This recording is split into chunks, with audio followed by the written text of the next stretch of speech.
So the reason I wanted to talk to you at South by Southwest, it's kind of a full circle moment. Yeah. Because I want to hear the legendary, the urban legend story of how you were discovered at South by Southwest 20-something years ago. Well, I think our sort of discovery story at South by Southwest is maybe unexpected when you hear the discovery with Hanson was at South by Southwest, but also maybe more appropriate to I think what the experience really is here, which is we weren't invited to play a showcase, or nor did we know anyone in Austin. We basically just showed up and started busking in the streets, and pretty much would just anyone we could find, we would say, "Excuse me, sir, do you work for a record company? And we want to sing you a song. Can we sing for you?" You know, it really wouldn't matter. And so we did it in the streets. We did it at the record label industry softball games. Yeah, so the record labels would basically play against each other at the baseball field. And you know, over that time period of singing for I don't know how many people, we ended up meeting a young attorney. And he said, "I love what you're doing. I want to be your attorney." And we said, "Where's your parents?" We said, "We already have an attorney." Yeah. He said, "Well, then what do you need?" And we said, "Well, we need a manager." And he said, "Okay." And he went from just being an attorney, a music attorney. He said, "Well, I love what you're doing so much. I'm gonna figure out how to be manager." And then he became the guy who helped us get signed. And it was kind of a crazy thing. He was from Richmond, Virginia. Ended up moving out to LA basically to shop on a record. It was. You know, a wild kind of experience where you know nowadays probably most people think like kids singing in the streets alone, like didn't someone call child services on you, or you know, but I don't know, it wasn't like that. It was just real. At the time when we went down to Austin, we'd been singing for a couple of years, and we were trying to do what bands did. We were building a fan base. We couldn't play in bars, of course, but we'd play wherever people would listen. And we'd already made a couple records at that point. Yeah, we'd made some, essentially, you know, some mix of originals and some covers, rock and roll covers. And so we came down to Austin. I think we did what the lineage of South by Southwest has been built on, which is we really did come down kind of trying to connect with someone or the industry that we were just learning about, really, the industry side. But what we did was we were also referencing like the Beach Boys and the Jackson 5 and these others that we figured we need to be able to deliver just standing in a room and singing, you know, and that was a lot of what we'd done. We were songwriting, but we weren't. Nobody was walking up with like a virtuoso. I mean, Sam Phillips of Sun Records in Memphis would be like, "All right, play me that song. Play me that song that's going to change the world. It's you got 3 minutes. You got a chance. Do it." It's almost kind of American Idol-ish, like walk into a room and sing with nothing. Actually, in some ways, it was 3 guys singing harmony. Without the cameras and the chance for fame. And without one group of people telling you, "Well, you've lost." It was 14 groups of people telling you. So in our case, I mean, there's so much in this. I mean, the thing about this year. So this year we're celebrating 25 years as a band, and we're not celebrating 20. I mean, we're highlighting the fact that it's been 20 years since that first breakout record, but it's really bigger than this. Is anniversary of a big success. We're really excited to be talking about the anniversary of just the band existence, because part of the thing about that is we're not just proud that we've marked time and it's 25 years later. We're proud of what's happened in between there. The fans, some of which have connected with us on album 3, some of which are people that are from Tulsa that remember us playing outside of bars because we couldn't play indoors in the bar because we were too young to get in. Those people that have been to 100 shows and never seen certain songs, we're looking for like places and ways to do things for them. And obviously the fans who've been with us since the Pop days, since we sort of broke onto the scene with that record, and we're always looking forward, thinking about the next creative endeavor, sort of the next mountain we want to climb. But it's important to every once in a while stop and frame that past and that history and go, wow, where have we been? Let's celebrate that for a minute before we take on the next adventure. Let's look at where we've been and be proud of that. And everybody in the room, not just us, but the fans who've met people along the way and built relationships around music and around life, can go, this has been a great trip, let's do it again. It still trips me out that you've been around 25 years. You look 25. Like you look like you practically came out of the womb being a band. Yeah, pretty much. Yeah. We have a special elixir. It's something that we keep Can I for have some? ourselves. Yes. I need some of that You stuff. have to pay in blood. Do you remember your first gig as Hanson or as Yes. a trio? Yes, Definitely. absolutely. We have footage of it. Yeah, and and what we was it was like? so one of the crazy things about this year is we started playing at a arts festival in Oklahoma, in Tulsa, where we're from. Like our And- first half hour proper. Yeah, that was where we first played, and this year with our beer and music festival that we host in Tulsa, called Hop June. we will be the headlining act 1 block over from where that first show was 25 years ago. And so it's sort of this crazy full circle thing of like, we're 1 block away from where this all began. 1 block away also from our current studio and office where we make all our music.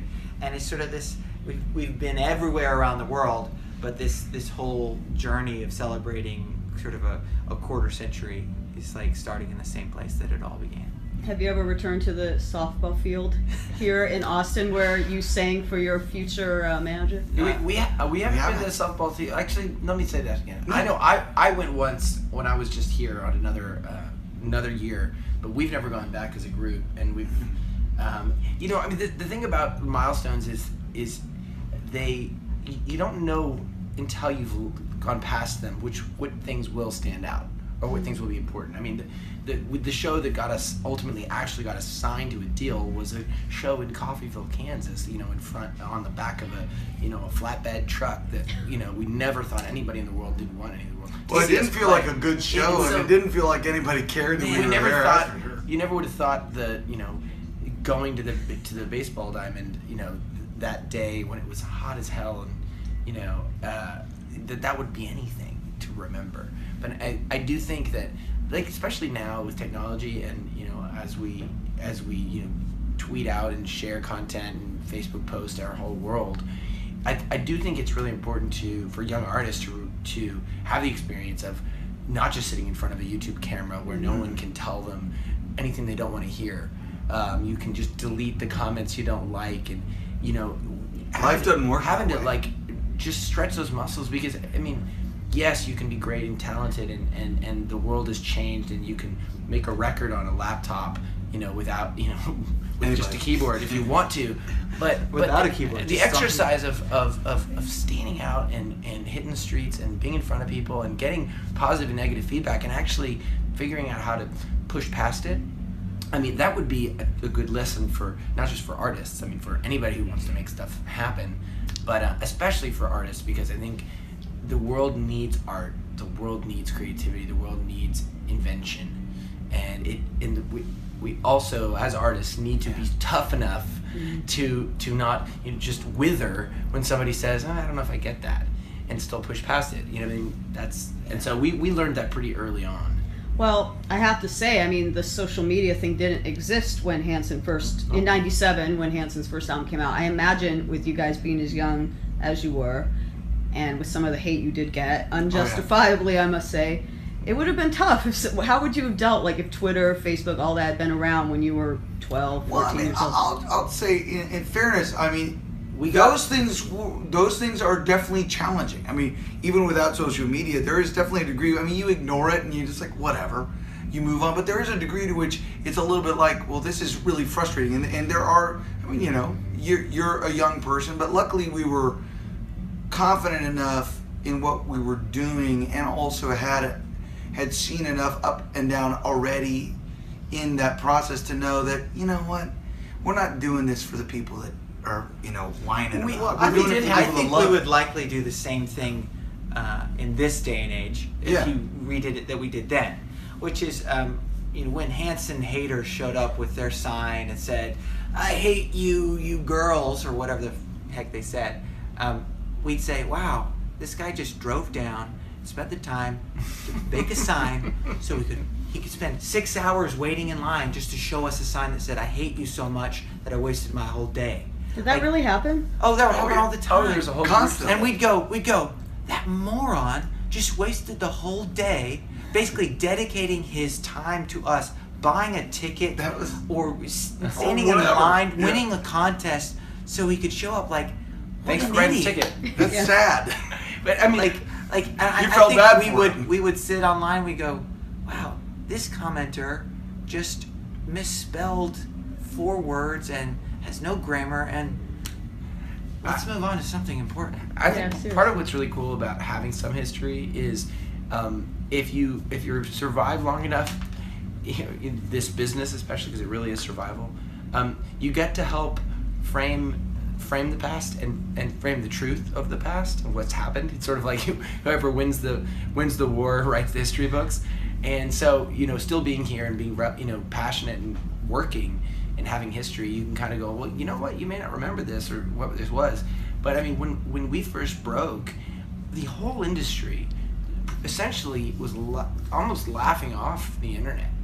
And what built the foundation for Hanson to leave and start our own label and develop a really, really devout, strong fan base on our 3rd record, after record company mergers and all the mess that was. I mean, truth Was is, the our fact that second record barely came out, really. Yeah, because we were caught up after our first record. Everything started. Record companies were buying each other, and it was a big corporate mess.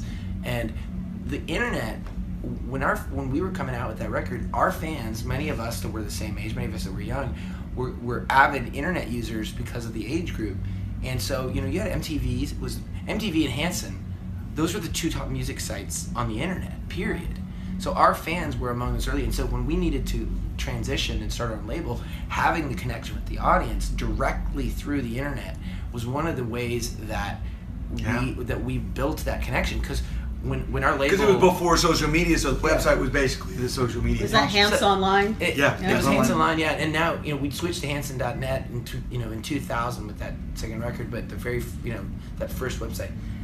But so that idea that you forget, as ubiquitous as the web and all these formats are now, like there was a time where a whole industry went, oh, that doesn't even matter. We've got CDs and record stores and we got all this stuff, and we went, okay, great. Now bands are their website ownership is being wrapped into these 360 deals with labels and companies and streaming services aren't paying people stuff. I think it's important to remember how blind and unaware the status quo can be, and so you go, okay, great, look at that history, what does that tell us about the future? And that you've got to having that direct connection outside of what was the norm, having that direct to fan, look, this is happening, but we're going to start a label, we're going to build a tour, come directly to us, have that fan club, have that community. That without that, we wouldn't, I don't think, be able to have kind of bucked the normal cycle. So you sort of came at a good time because the internet was just starting, but also you came at a time when people were still buying records. Yeah. Sure. And this whole urban legend story we started the interview with about you singing on the street for someone. I mean, people used to come to South by Southwest or other such festivals with that kind of dream of getting signed. Do you feel if you'd started a little later, you'd have the career you have now? Because so much changed during the last 20, 25 years. So much. We'd have a different career, but Yeah, it's hard to imagine what career we'd have in not a cocky way at all. I'm not sure that the way that we first had success is possible the way, in today's environment. It's just like the sheer magnitude of Elvis, right, is not possible in the same way today as it was then, because there were so few media outlets, yet he was on everything. or the Beatles, yeah, 64 million people watching that special. Everyone's I think watching is the one number. moment, and there isn't cable TV. That means like everyone is watching. And now in the same way, Mbop was #1 in 27 countries at the same time, not over a year, but literally on the same day, at the same time, pretty much. And so it would be very different. The way we look at what success is now is so different. So it's hard to imagine what it would be like. Do I think, that it's sort of like, do you think you would be successful? Well, we believe in what we do. That's why 25 years later, we still do what we do, and we still dream about the next thing, and we still, push ourselves in the same way, not trying to create a formula for Hanson other than to say the formula is it good enough? And so yeah, you think you would win, but how that would be and what it would look like is a mystery, I think, to all of us.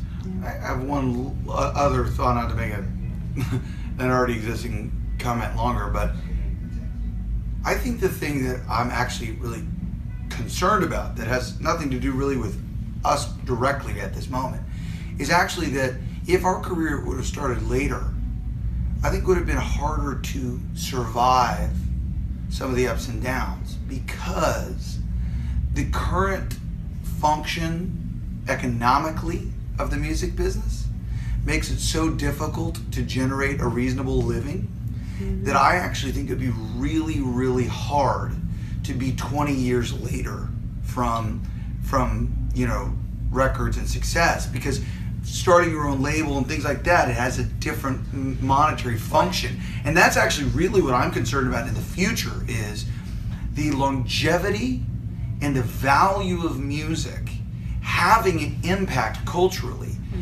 does have a lot to do with the ability for an artist to eat and to take risks. I think it goes sort of like this. The music industry has not done a very good job, as the technology has evolved over the last 20 years, of really facilitating the musical middle class, right? There's the upper class, which still makes plenty of money, and then there's everybody else who's just trying to get there. And I think in the 90s, you still had a stronger middle class of a system for selling and distributing music that, though based around record stores, though based around distribution, there was a place for those bands who sold moderate amounts of records and toured well. And now those moderate amounts of records, it doesn't exist anymore. And the volume of plays and engagements you need from the mass, audience is so huge that you can't even make minimum wage money on a hit song that's getting millions of plays. And so I think that's what we as artists need to demand of the big guys, which is like, guys, protect yourselves. You need to build a middle class for music so that you have an economy that works. I mean, that's stable. It's no different than a general economy that needs a middle class. And music, the healthiest music industry is one that facilitates those medium bands, because there's always going to be the big guys. Yeah. So you were kind of fortunate that you started as young as you did. If you'd started maybe in your 20s or something, you might not be in the position. I need to ask you, your parents, obviously, they must have fostered your dreams. Not a lot of parents would be like, yes, 12-year-old, go down to South by Southwest and sing on the streets. We'll go with you. We'll shop you around. If you met our parents, it would make sense. Yeah. Again, a lot of grace and a lot of things came to be. Grace and gusto. That we kind of all, no one can quite predict or look back and say this is exactly why this worked. But there was a lot of trust, and there wasn't any fear of it. I think the main thing was it wasn't like, hey, if we walk down to this festival, all of a sudden, like, the drugs are going to be there, and you're going to start doing coke at 10 years old. It was. I mean, I think there's a lot of that, like, even in the most liberal, kind of free-spirited, families, I think people just go, there's this idea that you're just going to be corrupted by starting young, by working young at things. And I actually think people need to start working younger. Yeah, I mean, I think working is a part of life, and if you see a 12-year-old, if your 12-year-old is really passionate about something, I mean, about ballet or painting or programming, or you would take them to the thing if they wanted to do it. So they saw in us that we were genuinely interested, and there was always a cautiousness about it. It's like, well, okay, that guy's shady and that guy's shady, but they were behind it, and they also saw, I mean, I see it in my kids now, you're listening. You're kind of going, okay, how real is this? Is this just, am I just kind of like their parents and I think that they're good because they're my kids, or is this real? And so they walked that line with us really well. And I will say that here, this many years later, and as we've built a beer company and a festival and written songs for people and, toured the world many, many, many times over, definitely grateful that we learned about just work ethic and early on, just the idea that you got to work at things and that it's not to be afraid of putting yourself into things, because ultimately that's something that is true kind of across the board. Yeah. And so I think that was also too, starting young, it wasn't just like, let's go be famous. It was, let's put some effort into something that you care about, and hey, God, who knows, maybe you guys are good enough that you can be like the ones you look up to. That's possible. So. And now here we are, 25 years later. Exactly. What's next? Well, lots is next. I mean, lots the is tour next. kicks off. I mean, like as Zach said, we have this craft beer and music festival, which is a really, a big thing for our town, for Tulsa. End of May, it's called the Hop Jam. Brings together 40,000 people. Yeah, It's a lot of people in a single day event. It's breweries all over the country. So we do that. We'll play that show, take this tour around the world, and then there's a new song called "I Was Born" that's going to come out later this year.